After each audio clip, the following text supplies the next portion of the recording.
तस्वीर में पीली टी शर्ट में खड़ा ये शख्स वो हैवान है जिसकी करतूत दिल दहलाने वाली है। ग्रेटर नोएडा वेस्ट में प्यार, इश्क और मोहब्बत में ये आरोपी ऐसा हैवान बन गया कि अपनी पत्नी और 2 बच्चों को मौत के घाट उतार दिया और घर के बेसमेंट में तीनों शवों को दफन कर हैवानियत की सारी हदें पार कर दी। इसने लगभग फरवरी के महीने में 2018 में अपने पत्नी और 2 बच्चों की हत्या नोएडा में की थी। हत्या करने के बाद उसको बेसमेंट में दफना के उसके ऊपर एक सीमेंट का फ्लोरिंग भी बनाया था। खुद ही जाके थाने में इसने नोएडा में बिसरख थाने में मिसिंग कंप्लेंट लिखवाई थी। 3 साल पहले हुई इस ट्रिपल मर्डर की गुत्थी बेहद उलझी हुई थी, लेकिन कासगंज में पुलिस ने जब इस आरोपी को गिरफ्तार किया तो इसके सारे भेद खुल गए, जिसके बाद कासगंज पुलिस इसे बिसरख के उसी घर में लेकर पहुंची जहां इसने तीनों के शव गाड़े थे। पुलिस ने आरोपी के सामने घर के बेसमेंट की खुदाई शुरू की, जिसमें तीनों के कंकाल बरामद हुए। जानकारी के मुताबिक बिसरख थाना के चिपियाना बुर्ज गांव की पंच विहार कॉलोनी में रहने वाले हत्या के आरोपी राकेश की शादी 2012 में एटा में रहने वाली महिला रत्नेश के साथ हुई थी, लेकिन राकेश का प्रेम प्रसंग गांव में रहने वाली दूसरी लड़की से चल रहा था, जो 2015 में पुलिस में कांस्टेबल पद पर तैनात हुई थी। जब प्रेमिका ने शादी का दबाव बनाया तो राकेश ने 14 फरवरी 2018 को अपनी पत्नी रत्नेश और दोनों बच्चों 3 साल के अर्पित और 2 साल की अवनी को मार डाला और उनके शवों को घर के बेसमेंट में दफना दिया। किसी को पता न चले इसलिए उसके ऊपर सीमेंट की दीवार भी बना दी। इस अपराध में पुलिस से रिटायर्ड राकेश के पिता बनवारी लाल, मां इंदुमती, भाई राजीव और प्रवेश भी शामिल थे। राकेश इन हत्याओं के बाद अपनी पहचान छुपाकर प्रेमिका के साथ रहने लगा। उसे डर था कि कहीं उसकी पहचान उजागर न हो जाए, इसलिए उसने एक और हत्या की साजिश रची। हम लोगों को ये पता चला कि इसने अपने आप को खुद को गायब करने के लिए अपने ही कदकाठी का एक कलवा नाम का व्यक्ति को इसने पकड़ा था। इसकी जो गर्लफ्रेंड है, जो कि आगरा पुलिस में कार्यरत है, दोनों ने मिल के जो है इस लड़के की हत्या की, उसका सर कलम किया, दोनों हाथ जो है वो काट दिए और डेड बॉडी को खुद के कपड़े पहनाए। वहाँ पे राकेश ने अपना आइडेंटिटी कार्ड जो है वो भी वहाँ पे पेश किया था। और 25 अप्रैल 2021 को अपने दोस्त का मर्डर कर दिया।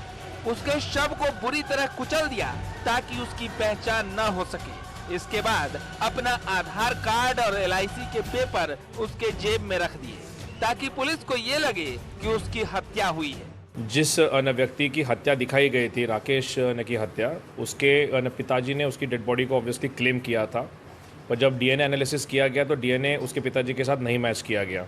उसका DNA जो है उसी गांव के एक कलवा नाम के लड़के के पिताजी के साथ वो मैच किया गया। इससे ये कंफर्म हुआ कि जो डेड बॉडी है वो राजेंद्र उर्फ कलवा, जो कि रहने वाला गंगीरी अलीगढ़ का है, उसकी डेड बॉडी है।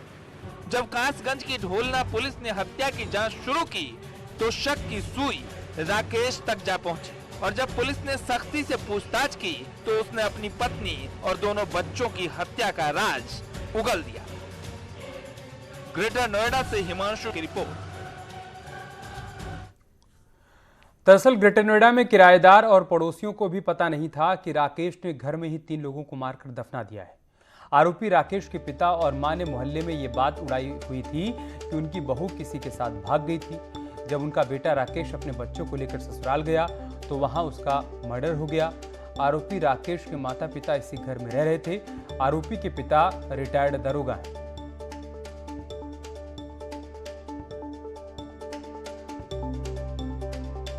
पहले वो चली गई तो वो ले गए, मतलब बोली पहले कि वो मतलब किसी के संग मतलब कोई लिवा ले गए हुए कि हमारे 2 बच्चे हैं और हमारी बीवी को लिवा ले गए हैं और पर्चा मतलब छपवा दे और थाने में भी रिपोर्ट करवाई है कि इनाम भी धरोगो, मोबाइलन पर मैसेज भी भेजोगो, मतलब कि मेरी बीवी को जो ढूंढ के देगा तो वो मतलब इनाम मिलेगा। तो फिर बाद में पता चली तो मतलब कि वो अपने यार के संग मतलब चली गई है। तो राकेश अपने बच्चन को लेने गए, मतलब कि एक बच्चा मेरे को दे दे, एक बच्चा तू रख लियो, तो वहाँ पे उन्हें मार दोगे, मतलब पेट्रोल डाल के आँच लगाए के। तो मेरे को तो जहाँ पर सबको यही पता हुई कि वो मर गए हैं मतलब, और बीवी उसकी काऊ के संग चली गई है। फिर कल पता चली मतलब कि राकेश जिंदा है। कितने साल? चौथी साल चल रही है, 3 साल हुई गए मतलब चौथी साल चल रही है। तो कल पता चली तब फिर उन्हें मतलब दोनों जनन को बाप बेटन को लाए के रस्सी में बांधे थे। तो पहले जगह पूछी गई मतलब कि कौन सी जगह पे गाड़ो, तो उन्होंने जगह बताई, तब वही जगह पर खुदाई चली मतलब, तो उसमें कंकाल मतलब निकली। पूरी कॉलोनी को यही विश्वास था कि भाई उसकी जो घरवाली है वो बच्चों को लेके भाग गई है और उसका मर्डर कर दिया गया है, क्योंकि वो काफ़ी समय से जो राकेश है जो अभियुक्त है मेन इसमें, तो वो दिखाई नहीं दे रहा था। अब ये सूचना मिली है कि लड़की के जो पापा हैं उन्हें लखनऊ में कहीं ये टकराया है राकेश जो अभियुक्त है मेन, तो वहाँ लखनऊ में टकराया है तो भाई पहचान हुई है, भाई यही लड़का है वो मेरा दामाद जो है। तो फिर उन्होंने पुलिस वालों को अर्जी दी है, फिर वहाँ से एसएसपी अलीगढ़ वगैरह जो भी जहाँ से भी मतलब हुआ है अधिकारी लोग, पुलिस प्रशासन वगैरह लोग आए हैं, तो उन्होंने कार्रवाई करवा के उसको बुला कर लाए अभियुक्त को, अभियुक्त से शनाख्त करवाई गड्ढे में कहाँ खोदा है, तो उसने बताया यही जगह बताई कि यहाँ पे है। बॉलीवुड की एक पिक्चर दृश्यम का अक्सर चर्चा में नाम आता है और इस बार भी नाम है जब एक युवक ने अपनी पत्नी और 2 बच्चों को बेसमेंट में दफन कर दिया। इस समय हम ग्रेटर नोएडा में मौजूद हैं और ये पंच विहार सोसाइटी, आप तस्वीरों में देखेंगे ये वही घर है जिसको पता चल रहा आस पड़ोस में वो सभी लोग यहाँ पहुँच रहे हैं और इसी घर में वो अपनी पत्नी के साथ रहा करता था। जो मुख्य आरोपी राकेश है वो यहाँ रहा करता था। बताया जाता है कि वो डॉक्टर था और नीचे जो उसने हॉस्पिटल के लिए, क्लिनिक के लिए एक जगह बना रखी थी और ऊपर इसी फ्लोर पर वो अपनी पत्नी के साथ रहा करता था। महिला और 2 बच्चों के शव जो है वो सामने आए। कंकाल को फिलहाल पुलिस ले गई है फॉरेंसिक टीम के लिए। आपको यहाँ तस्वीरों में दिखाना चाहेंगे, ये देखिए नीचे का ये बेसमेंट है, इसी जगह ये इस गड्ढे में खुदाई की गई और यहाँ पर शव मिला जो महिला का था, जो राकेश की पत्नी थी। 2 छोटे बच्चे जिनकी उम्र 2 और 3 वर्ष बताई जा रही है, उनके भी शव इसी गड्ढे से बरामद हुए। कई घंटों तक खुदाई की गई। आरोपी राकेश की निशानदेही पर यहाँ पर खुदाई की गई। कासगंज में यह मामला खुला। बाहर से शव नहीं लाए जा सकते हैं, तो जो आशंका जताई जा रही है वो ये जताई जा रही है कि ये एक कमरा है और इसी कमरे के ठीक ऊपर आप वो जाल देख सकते हैं। उस जाल की खासियत ये है कि ये जाल पूरी तरीके से खुल जाता है और ठीक इसी के ऊपर वाले फ्लोर पे राकेश जो है वो अपनी पत्नी और बच्चों के साथ रहा करता था। आप देखेंगे ये कुंडी प्रॉपर है, इसमें कोई लॉक सिस्टम नहीं है, ना ही इसे जाम किया गया है, ये पूरी तरीके से खुल सकता है। और जो आशंका जताई जा रही वो यही जताई जा रही है कि राकेश ऊपर से ही जब अपनी पत्नी और बच्चों का मर्डर किया होगा तो जाहिर तौर पे यहीं से नीचे लेके आया होगा और उसके बाद यहां पर बेसमेंट में उनको गाड़ दिया गया होगा। फिलहाल अब कंकाल निकाल लिए गए हैं और इसमें राकेश के साथ साथ उनके पिता की भी भूमिका संदिग्ध है और ऐसे में उनके खिलाफ भी मामला दर्ज किया गया है। उन पर भी जांच की जा रही है और भी अन्य पहलू की तलाश की जा रही है। फिलहाल इस सनसनीखेज मर्डर के बाद से लोग बहुत परेशान हैं। कैमरामैन विकास गुप्ता के साथ हिमांशु शुक्ला, न्यूज़ 18 ग्रेटर नोएडा। क्या रुक रहे एक छोटे से ब्रेक के लिए, जल्द लौटेंगे कुछ और खबरों के साथ। आज मसूरी गोलीकांड की बरसी है। इस मौके पर श्रद्धांजलि सभा का आयोजन किया गया है जिसमें सीएम पुष्कर धामी भी शामिल हुए हैं और शहीदों को श्रद्धांजलि दे रहे हैं। श्री भगवती प्रसाद सकलानी जी, संरक्षक श्री कंसोला जी हो ही गए। हमारे मंच पर उपस्थित हमारे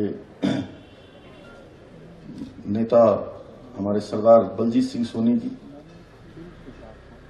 और सभी यहाँ पर उपस्थित अनिता जी समेत, अब मैं सबका नाम लूँ तो बड़ा लंबा हो जाएगा। नीचे से सोनिया जी कहेंगे मेरा नाम नहीं लिया, दूसरे कहेंगे मेरा नाम नहीं लिया, तो ये भाई साहब भी हमारे कहते हैं आदरणीय भट्ट जी, इनका वो मेघादि मीन पर्यंत, यानी कि मेष राशि से लेकर मीन राशि तक जितने भी लोग यहाँ पर उपस्थित हैं, हमारे पत्रकार मित्र, छायाकार बंधु, आए हुए सभी आंदोलनकारी भाई, मैं आज सबसे पहले तो इस दिवस पर हमारी बेलमती चौहान जी, हंसा धनई जी, बलबीर सिंह नेगी जी, धनपत सिंह जी, मदन मोहन गोसाई जी, राय सिंह बंगारी जी, सभी को मैं नमन करता हूं कि जिसके कारण से, इनके बलिदान के कारण से हमको उत्तराखंड राज्य की प्राप्ति हुई, हमें नया राज्य प्राप्त हुआ और हम सब लोगों को नए अवसर प्राप्त हुए।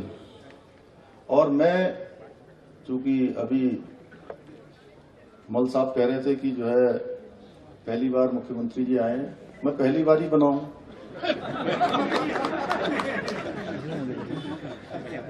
और विधायक के रूप में पिछले 10 वर्षों से विधानसभा में उत्तराखंड आंदोलनकारियों का कोई भी मामला होता था तो उस मामले को उठाने के लिए चाहे कहीं के भी आंदोलनकारी हों, वो सारे के सारे मुझसे ही अप्रोच करते थे।